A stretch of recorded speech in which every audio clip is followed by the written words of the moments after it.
Shabbat Shalom. Shabbat Shalom on this Parsha, VaYelech. VaYelech is sometimes part of a double Parsha with the Nitzavim, but this year standing on its own as the Parsha, the Torah portion between Rosh Hashanah and Yom Kippur, which also makes this Shabbat Shuvah. On the Shabbat Shuvah, Parshat VaYelech, Moshe turns the reins of leadership over to Yehoshua, Joshua, telling Joshua that God will be with the people as they cross the Yarden, the Jordan, and to be chizku v'imtzu, to be strong and resolute. And so that is an invitation for us as well, to be strong and resolute, because as you know, and I've said it many times, Torah is happening in real time, right now. So in this Parsha being about leadership, I want to share with you what our beloved Reb Zalman of blessed memory signed in January of 2012. What he signed was my te'udah. What he signed was my certificate of ordination. Now, it's kind of hard to see on your screen. If you would like to see it, I'm happy to send you a copy. But what it says towards the bottom of it in English, and I also have one written in Hebrew, it says that I'm given smicha, I'm given the rabbinic ordination and the authority to be a teacher of Torah, a liturgist, a counselor, and guide of the faithful, which I guess is where you come in. If you look at the bottom of that te'udah, you'll see a red arrow. And it's very hard to see from where you are, but that red arrow points to the signature, because this was signed by many of my teachers, by the one and only rabbinic pastor Shulamit Fagan. So Shulamit's, her signature is at the very bottom of that. It also says to serve in the sacred capacity of rabbi, and I take that very, very seriously. I don't know if you know that after I received ordination, people would start asking, well, do you want to find a congregation? And my reply was always, no, I'm happy now, just the way things are. But lo and behold, a miracle occurred in the form of the curse of COVID, and a congregation found me. So I thank you all for being here on this Shabbat Shuvah morning. And speaking of leadership, here's a question for you. What type of leader are you? Are you more like Moshe, more like Moses, or are you more like Yehoshua, Joshua? And I'll follow that up with the question, are you more like the sun or like the moon? Are you more like Moshe, Joshua, the sun, or the moon? Now, you're probably, many of you, familiar with a machloka d'shem hashamayim, an argument for the sake of heaven that went on in the town of Chelm. The Chelm, of course, is made up of the Chelmites, where the most foolish among them are the most honored and respected among all. And so what was the conversation among the Chelmites? The conversation, and there they are, arguing over things and pondering the great questions that all of the Talmudists would ask. They asked the question, what is more important, the sun or the moon? And that's the question I basically just asked you. Are you more like the sun, more like the moon? Well, this argument ensued. Some people said the sun. Some people said the moon. Then they yelled back, no, it's the sun. No, it's the moon. The sun, the moon. And then in the end, you know what the answer was that they decide which was more important? It's obvious. The moon is more important because the moon comes out at night when we really need the light. That makes my head spin too, which is why I made that image spin. But moving on here, we have two paradigms of leadership. Where am I? Oh, there I am.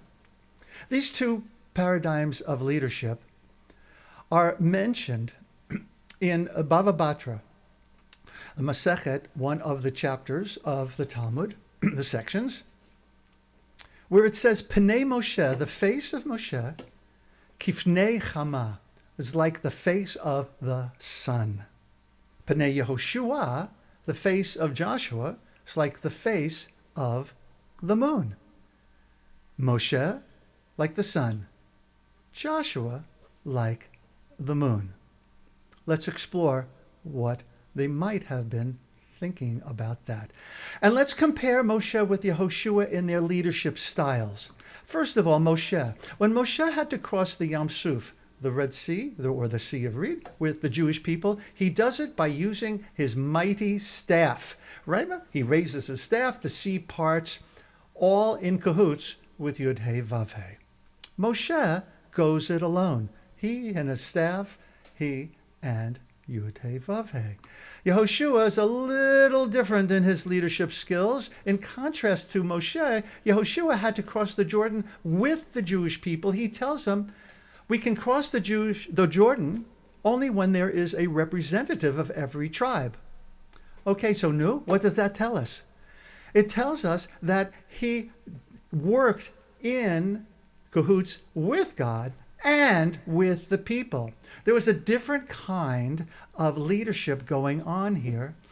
Moshe, I can only suspect that Moshe had a pretty lonely life, living panim el panim, face to face with God, and very demanding too. And then he turns around and people are messing things up all the time, left and right. Yehoshua is given a different charge. Let's continue in taking a look at the contrast between the two of them. When Moshe becomes the leader, Yud-Heh Vav-Heh tells him, Shal na'alecha me'al raglecha.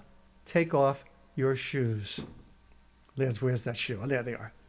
And you might be familiar with the song that Woody Guthrie wrote the lyrics to, and the Klezmatics put music to. Take off your shoes. The place you're standing is holy ground. So the na'alayim, the shoes represent someone who treads in the everyday. This does not really describe Moshe. Yah is making clear to Moshe, you're going to be the leader of the Jewish people. You're not going to tread in the everyday. Take off your shoes and stand with me on holy ground. When Yehoshua becomes the leader, Yud-Heh Vav-Heh tells him, Shal na'alcha, take off your shoe. Aha. And what I think is going on here, that Yah is instructing Yehoshua that as the second leader, as this transitional leader from Moshe to you now, you're going to be part of the everyday, but you'll also be a spiritual oasis. So you have to have your feet in both worlds. You will have to tread between two paradigms at the same time. Two different, I think, models of leadership. One who goes it alone, and one who spreads out the leadership among the people. Now Moshe does that too, but only in cahoots with Yah's instruction. Here's another example. Moshe chants a prayer. Az Yashir Moshe. This is as they are crossing, right, the Reed Sea. Az Yashir Moshe uvenei Yisrael. He leads, the people follow. Yehoshua's prayer, according to the rabbis, is Aleinu l'shabeach. Together we offer praise. You see the difference there? Moshe leads, the people follow. Yehoshua says, well, Yehoshua says something that's very, very familiar, which our beloved Reb Zalman always said, which of course is, let's say it together, the only way to get it together is together. Reb Zalman is another beautiful example of a face being like the moon. And that's what I try to be. By the way, as I was searching for a nice image of Reb Zalman to share for you, I found something that I thought was rather interesting, and I never seen it before. Reb Sandy, maybe you've seen this. Did you know that available at the Olive store is something to carry your groceries home with? It's an official Olive. The only way to get it together is together carrying whatever you call those things. So you too can find this at the Olive website, which I had no idea. So different models of leadership. Without the people, there is no Moses. Did Moses think about that? Did he think about the fact, he was minding his own business and he was dealing with a flock of sheep? It's kind of funny. Well, it's not funny. It's interesting, right? That's what King David was doing too. Perhaps you are leading your own flock of sheep, or perhaps you have led in the past and been a leader in that way. One who leads alone or one who leads in cooperation with others. But you are all here, my sacred friends. And it's because of you that I have been empowered to lead this community as rabbi. And for that, I am forever grateful. Watch the screen. You might recognize yourself in what's about to pop up. Perhaps you have served Moshe in any one or more of these ways.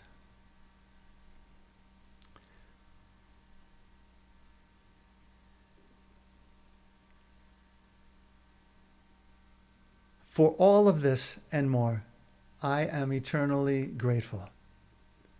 If you have not yet done so, it's only a matter of time.